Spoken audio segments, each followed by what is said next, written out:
Okay, so recently I was just browsing on the Bamboo Lab website, as you do looking at printers, when I realised that the P2S is only $100 cheaper than the X2D. That gap alone could either be a complete waste of money, or it could be saving your next project, depending on how you print. I've owned the X2D behind me for about a month now, and it's been an amazing printer. To be honest, this printer's biggest competition is from its own company with the P2S. The P2S's story begins with one of the most popular and reliable printers among consumers, the Bamboo Lab P1S. The P1S was made in 2023, and last winter, Bamboo Lab released its successor, the P2S. To summarize, Bamboo Lab took all of their negative feedback and complaints which they received for the P1S and fixed it on the P2S. The P2S was super popular because it took an already popular platform and made it better and easier to use for beginners. However, there was a major issue where the air that you were breathing never actually got filtered by the printer, leading in particles and VOCs being released into the air that you're breathing.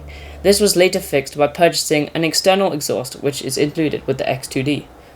The X2D story is a little more complicated. So the original X1 Carbon was released in 2022 and it completely changed 3D printing. Before, the printer became half the experience, with printers being unreliable and high maintenance. The X1C was easy to use and simple, and they were capable of multicolor straight out of the box, opening up the hobby to a much wider audience. The X2D is what you get when you combine the affordability of the P series with the reliability and capability of the H series, all while upgrading on the X1 platform. Dual nozzles, a heated chamber, and more. This printer is crazy for the price, and you can learn more about it from the video in the description or linked up here.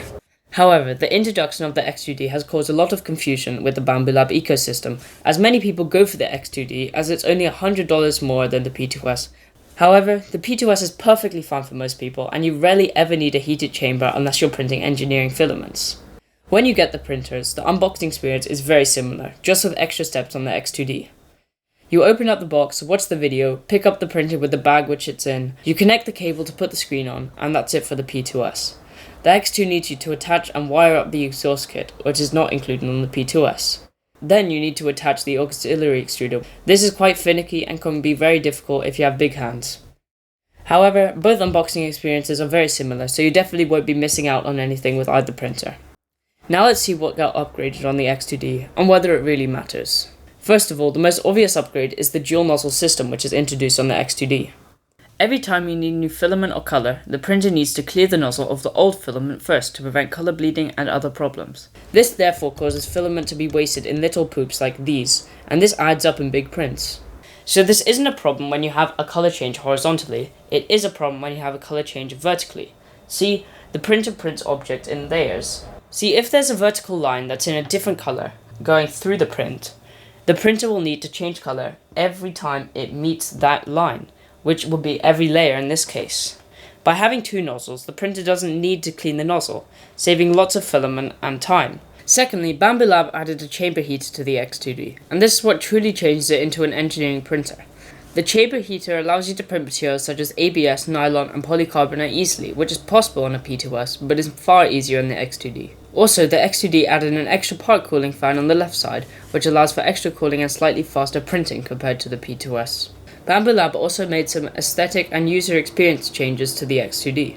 Directly comparing the X2D to the P2S, you can immediately notice that the X2D is more of a dark grey colour compared to the lighter grey of the P2S. I like this look, and it makes it look a lot more like the H series machines. Speaking of the H series, Bamboo Lab also added some cool windows on the side of the printer. This allows for you to see the back side of your print while it's being made, which is super useful. It also allows you to see the moving mechanisms of the printer, which is a cool touch that makes it look a lot more industrial. Bamboo Lab fitted the X2D with many more minor upgrades to the machine. Bamboo bumped the speed up from 600mm per second on the P2S to 1000 on the X2D, and that's twice the speed of the X1C that the X2D is replacing. Secondly, Bamboo Lab added this small toolhead camera to the side of the toolhead. Before each print, the toolhead will move over the small vision encoder board on the side of the build plate, and it helps the printer calibrate the distance between the two hot ends. A nice bonus is that Bamboo Lab decided to include the exhaust kit that you need to purchase separately for the P2S with the X2D. I don't know if it's just my printer, but personally I think that it's working very well, as I can't smell anything when printing ABS or PLA or anything like that. However, it's definitely a good idea to leave the door open, as I have right now when printing ABS.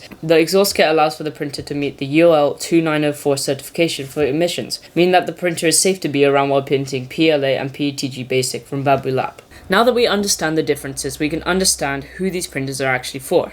If you're a person who wants to get into 3D printing and you're only looking to print for fun, so maybe you're making toys or small models, the P2S is likely the best choice for you. It's more affordable and it can still print engineering filaments if you end up needing it in the end. If you're more of an engineer who needs something to make things in engineering filaments reliably, the X2D is definitely the best choice for you. So, to summarize the differences, the P2S gets you a reliable, fast and capable machine for an affordable price, while still giving you good results and capability. The X2D is $100 more, and it gives you engineering capabilities and more extra features and a more premium experience. Both machines are absolutely amazing printers, and whichever one you pick will yield great results. Thanks for watching, subscribe if this video helps, and I'll see you in the next one.